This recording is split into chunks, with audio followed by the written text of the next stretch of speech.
The previous couple of presentations have been quite immediately, obviously useful stuff, I hope. This presentation is split into two halves. We'll talk about part two when we get to part two. It's less immediately obviously useful to a lot of people. I think a small number of people will get it, will see the benefits. But again, I'm going to talk about a couple of things that are in the conference edition. We're after feedback. And we want to have a discussion about whether what we're talking about is good or not. Hopefully I've got a clicker. So Morten, I said, was it yesterday? I said yesterday that a number of the things that are in the conference edition are things that have come from project plans. Some of those project plans are well-defined, some of those project plans aren't particularly well-defined. What I'm going to be talking about today, where pretty much this is what I took from Morten's slide yesterday. This, if I remember correctly, was the project definition. Not only was it the project definition, it was everything that was in the project. We need to do something better with async features in Dyalog APL. So I spoke to Morten and I said, what does this mean? He said, well, there's a few people you could talk to. Let's get some feedback from them, see what they need. And I got a few bits and pieces of feedback. One of them, someone said, John, we've known you for a long time. Whatever you do, we're sure it'll be fine. Which, I mean, flattering, certainly. Not true, I'll give you that. But it gave me the chance to think, okay, well, if the consideration is, do what you like, and at least then we'll have a talk about it. That's sort of what I've done. I gave a presentation loosely like this earlier in the year. So I'm going to talk about futures. The future, past, present, future. It's glib, but it's going to make sense. This presentation is based on something that I did 5 months ago with a different slide deck, which had a different color scheme. So I'm going to switch back to that color scheme because I don't want to go through all the PowerPoint and change everything. I appreciate the white on black probably isn't great, but hopefully it's all right in the room, and hopefully it'll be all right in the videos and everything later. Presentation I gave back in May, I think it was about asynchronous programming in Dyalog APL. So we'll probably see those phrases and things like that throughout this deck. And what do I talk about? What do I mean when we talk about asynchronous elements? Well, things that can happen at the same time as other things. And there's three of those things that come to mind. There's threads, of course, that Peter talked about yesterday. Something else that falls into the category is .NET tasks, and we'll talk about these things as we go on. The third thing we've got in Dyalog APL is these things that we call futures. And I'll demonstrate those, and Morten's actually giving a workshop on futures and isolates on Thursday afternoon. These things happen at the same time, but they also, usefully, at least for the purposes of the title of this presentation, run at the same time, and they will generate a result sometime in the future. It's like I'd thought about it. So let me just recap some of these things, and then we'll do a little bit of a demo, and hopefully we'll get to 4 o'clock. We'll have a brief comfort break, and then we'll go on to part two. So threads in Dyalog APL basically are a way of doing time-consuming work at the same time as other work. Okay, so we might have a function that's time-consuming. If we just run it, invoke it like that, then it doesn't return a result till it's finished. We can run it in a thread, and we get a thread ID back, and that carries on running in the background. And when we do want the result, not when we want the result. If we want the result immediately, we can tsync the thread ID, and that will wait until the work's finished and we get the result back. Most of you will be familiar with this. What we can do is we can remember the thread ID, do other things, and then ask for the result of the operation. Give me the result that came from this thread. There's a problem here. If between here and here this thread finished, then we get a value error at this point. That's not ideal. That's something that we'd like to address. Let's talk a little bit about .NET tasks. Here is a slide that I copied from a Microsoft presentation on YouTube somewhere. .NET tasks are available in .NET 4 and conveniently in .NET Core, which is .NET 5. As Morten pointed out, the naming and the numbering is all very weird. Let's not get into that. But it's available in .NET. Every version of .NET that you're likely to use will have .NET tasks. It's for parallel computing. That's great. That's running things at the same time as what we want to do. And a task then in .NET terms is something that represents a unit of general work, very much like a thread. Here is an example of the C# definition or the IL definition you might see of a Microsoft API that is an asynchronous operation. Okay. And clearly HTTP client, it gets the array from a website. It gets the bytes that comprise typically a web page.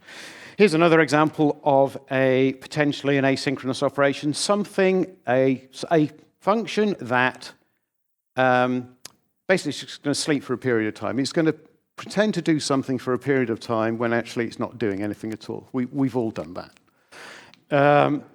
But it's a useful thing to have because it will make certain demonstrations that I want to do somewhat easier. But generally, in .NET terms, a asynchronous task is something that returns something which is derived from task in some way. This is an asynchronous function that doesn't return a result. This is an asynchronous function that will return a result sometime an integer result sometime in the future. This is an asynchronous function that will return an array of bytes in the task in the future.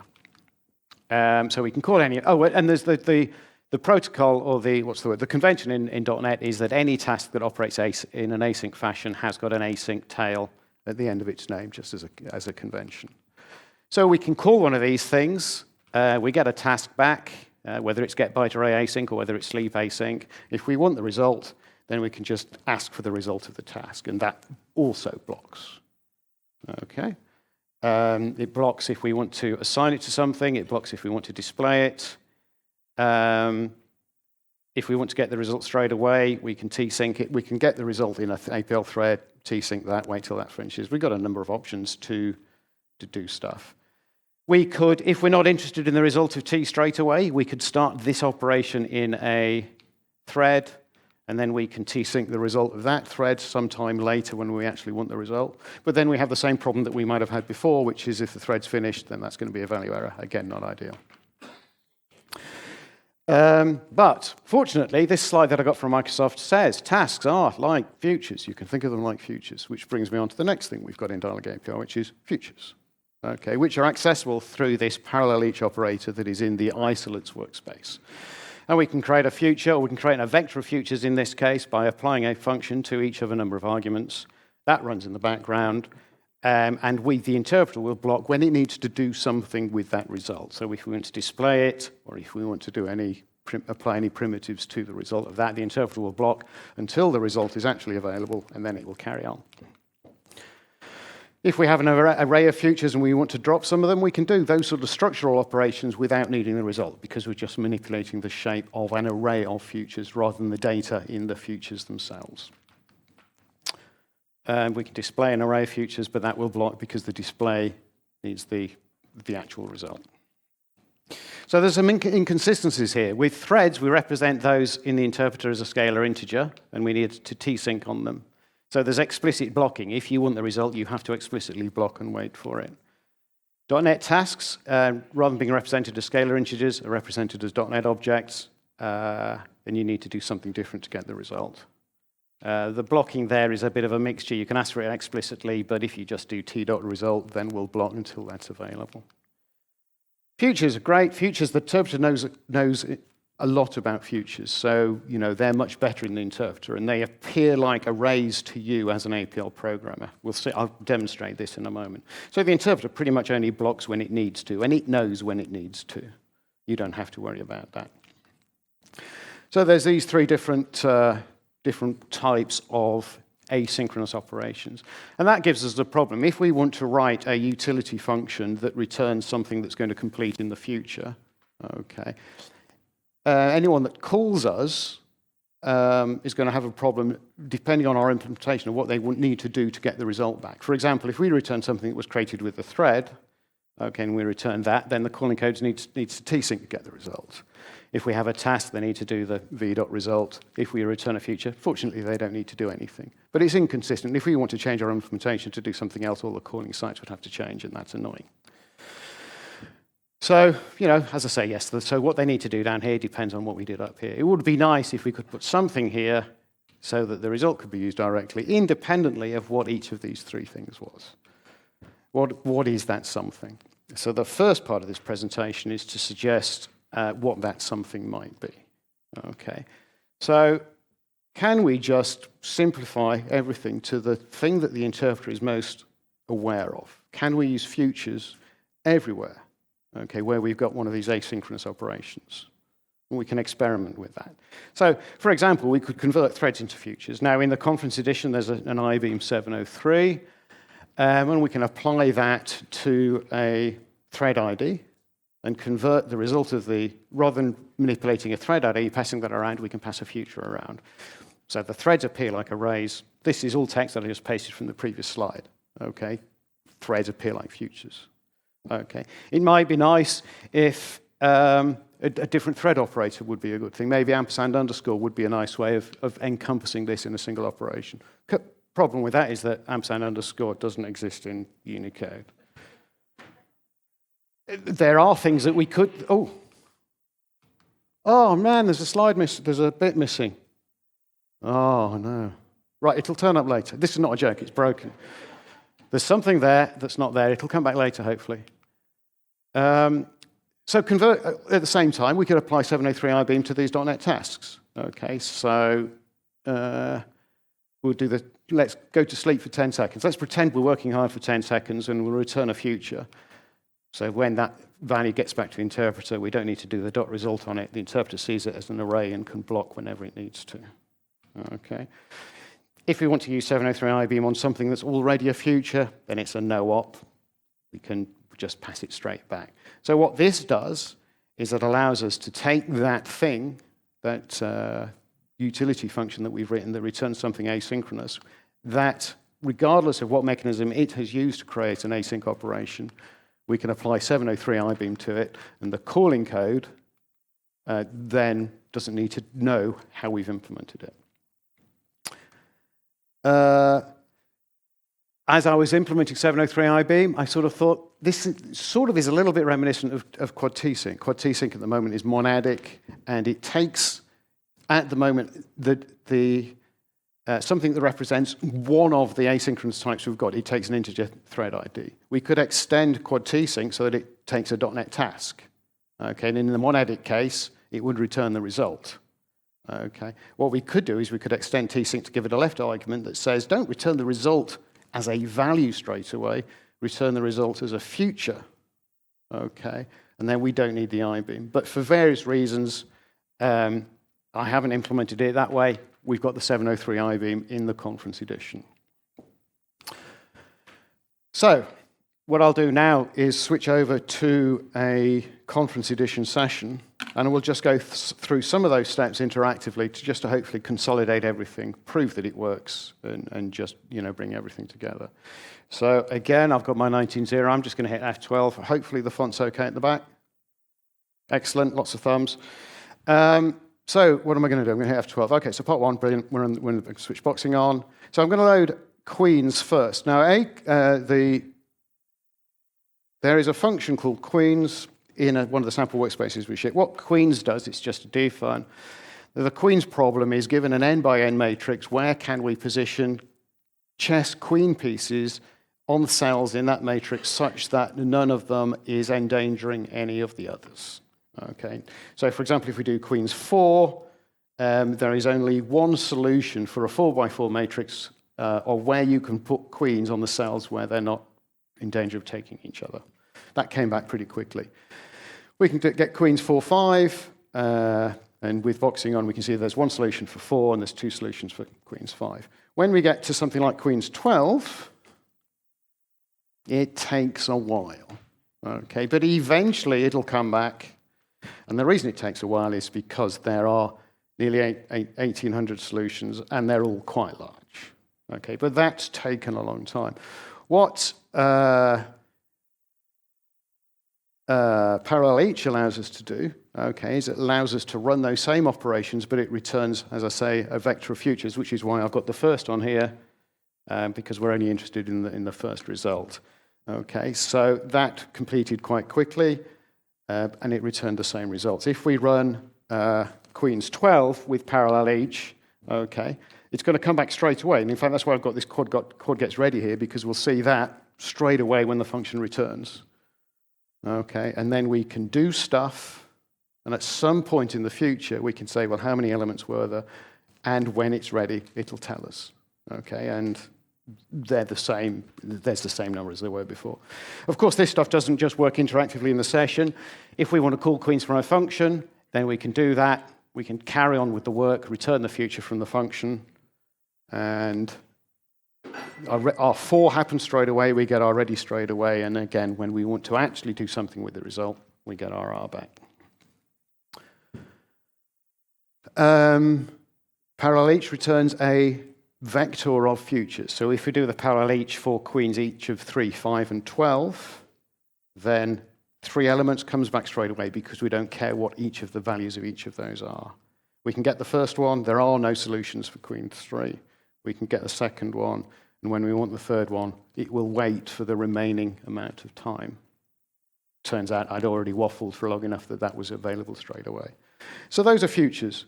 Another vector of futures. We can do a Boolean compress, for example, of a vector of futures, throw away the one that's taken a long time, it disappears. When it finishes, it's still there.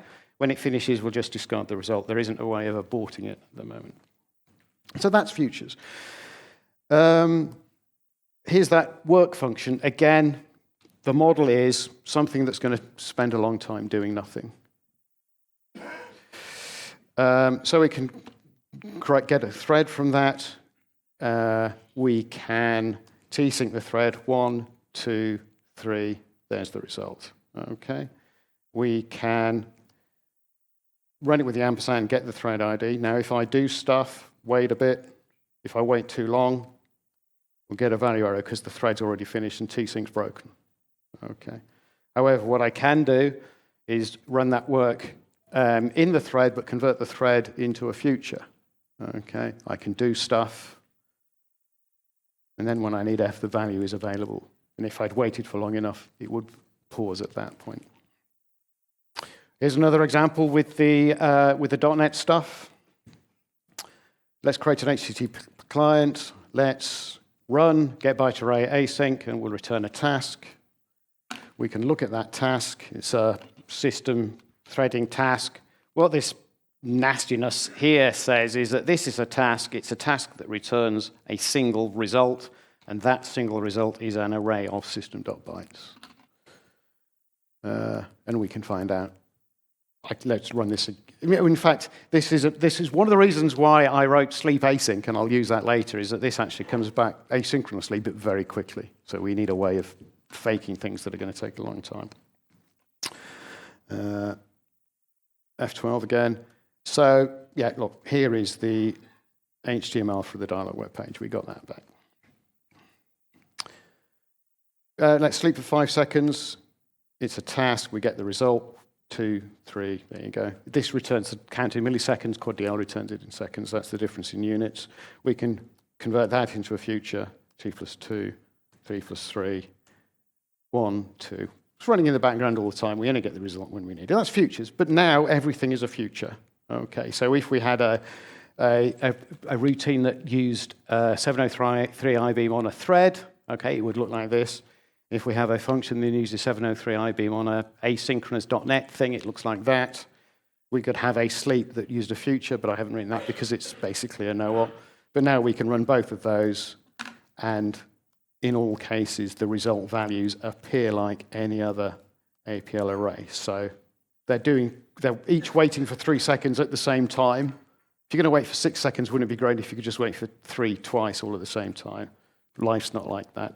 But, you know, the calling code doesn't care now. One of these is running as a thread. One of these is running in .NET land.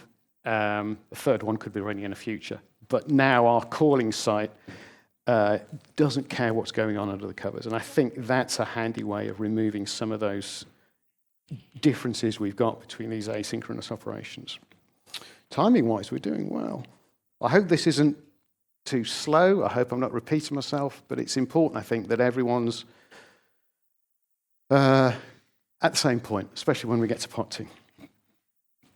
Right, back to the PowerPoint. So hopefully, again, trivial examples, pointlessly trivial examples, because I intentionally want to get away from the specifics of what those things might be doing. Broadly speaking, it's not interesting what those things might be doing. They're doing something, it's going to take a while. What's the best way of us handling that so that when they finished whatever it is that they're doing, we can sensibly handle the result in a way that's consistent within the APL that's calling it. So that's making use of a number of things that happen asynchronously. Threads, futures, .NET tasks. Okay. Now, one of those things is something that sort of works in the other direction as well. Okay. .NET tasks is something that's prevalent throughout a lot of .NET land. In Dyalog APL, we can export a APL code as a .NET assembly. Okay. So wouldn't it be nice if we could return a task, an asynchronous operation from APL code? So let's say we had an APL function that does something slow with its arguments and returns the result of that operation. Okay. If we wanted to convert this into something that ran in the background and followed all the rules, okay, what we'd need to do is and it returns a double, okay. What we need to do is to say, okay, well, this is now actually going to return a task of double. Okay, so we need to change the syntax for that. We'd need then to have a mechanism of creating a new instance of this task double.net thing with the R embedded in it. And we haven't got a way of doing that at the moment. And then we'd have to do something slow with the argument and then find some way. Oh, no, right, okay. And then we'd have to run our do something slow in such a way that we could create a future that in some way then would end up inside this thing later. Okay, so we could do all of this in APL with a lot of additional plumbing here, including some stuff that I don't know how to do yet. Okay. Alternatively, we could just say, well, let's put a word here and we'll let the interpreter deal with it. Let's take all of that away from the APL programmer. Let's just tell the interpreter to say, when I call this function, and it doesn't matter what this word is. Okay, it could be anything. Okay, but what it does is it does all of this stuff that we didn't want to write, and it just basically says, you know what? Convert this into an async function so that it will return its result sometime in the future. Okay, and for confirmation with the conventions, we'll call it async as well. So, back to the APL. So I'm going to load this thing called sync class now. I'm going to edit it. And what we can see in here is we've got a class that exports two functions. It exports a thing called APL function, which one of those things we all like doing it. Let's pretend we're doing something for a long time when actually we're doing nothing at all. You ready? Yeah, I'll be 5 minutes. And then we've got the async version. It's got this new word that I've put in here. Other than that, it's exactly the same. It says it's returning a double, which is a bit of a lie because we know that when we export it, it's going to return the task of double. Okay. I can export this now as where's my mouse? Right, as a .NET assembly. I'm not going to do that just in case, but I've done it previously. I'm going to open Microsoft's ILDASM tool, and I'm going to just increase the font size on that because it doesn't remember. Okay. Last time I did this, I had a shortcut to Microsoft's magnifier on the desktop because I didn't know that menu item existed, so I was moving a lens around, and it was cool, but it was painful. Less painful? Maybe more painful. I don't know. So, hold on, where's my mouse? Right, so let's just open this up, and we can see that inside our sync class, we've got our APL function, which returns a float64, which is .NET speak for double, and we've got APL function async, which returns a task1 of type double. Okay, that does that. And I'm going to do something now, which is something that I generally don't like doing in presentations, but I'm going to switch to Visual Studio and show you code in another language. Okay, so what I've got down here, this mouse is a bit sticky, is Visual Studio running, and in here I've got a C# program which is going to create an instance of our sync class. It's going to call this APL function async. It's going to do stuff, and I'm just going to run this, and I've got a few breakpoints in appropriate places.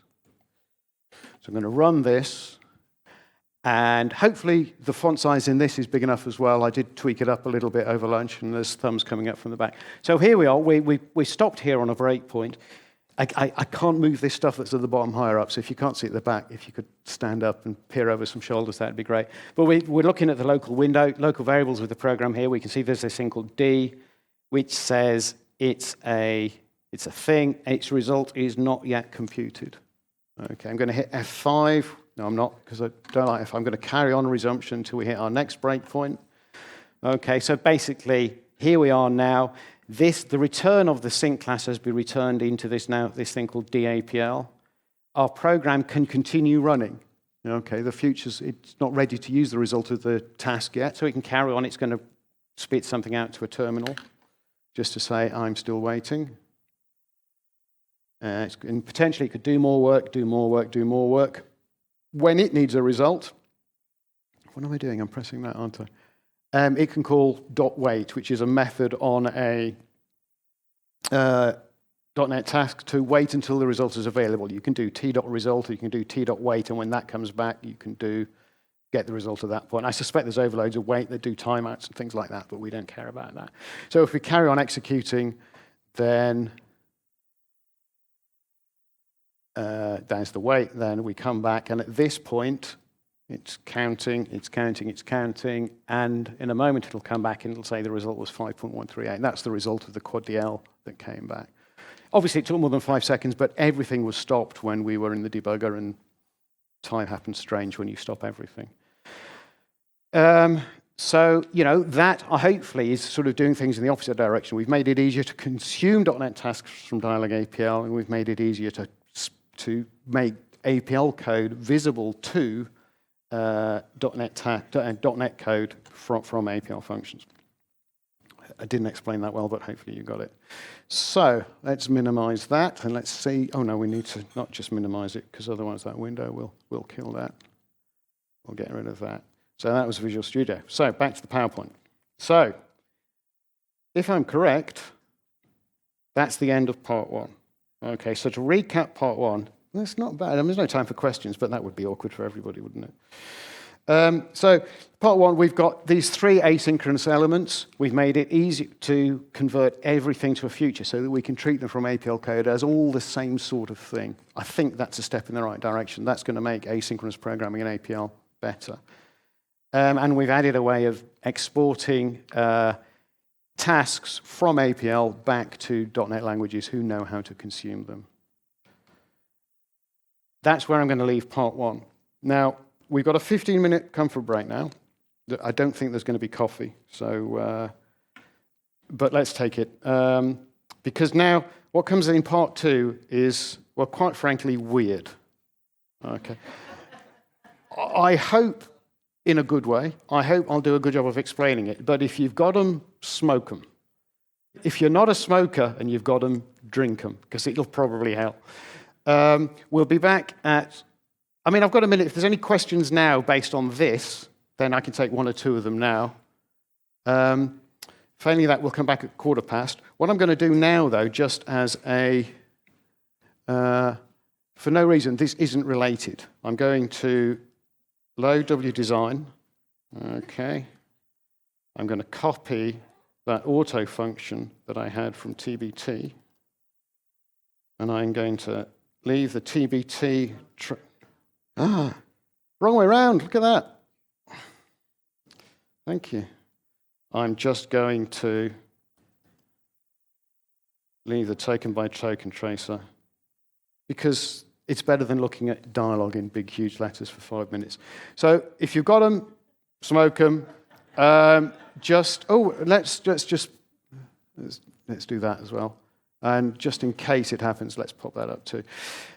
Watch it if you like. It's useless. You're not going to learn anything from doing it.